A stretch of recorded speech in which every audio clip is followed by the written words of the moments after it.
we have cork, and we have a small hole in the top so you can stick a match through it, like so. And then we have these pieces of styrofoam here, so that when we set our globe on top of it, you still have a means for the air to get through so our match won't go out prematurely. And that's pretty much the setup.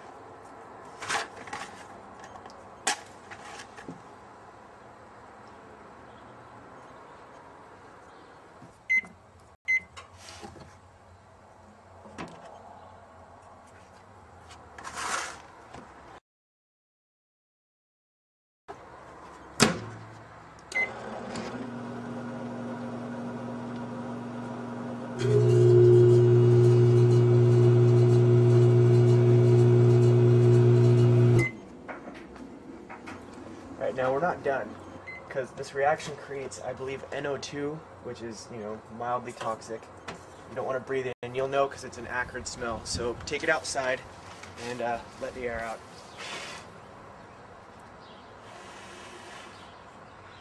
Yeah, don't breathe it in. You don't want to.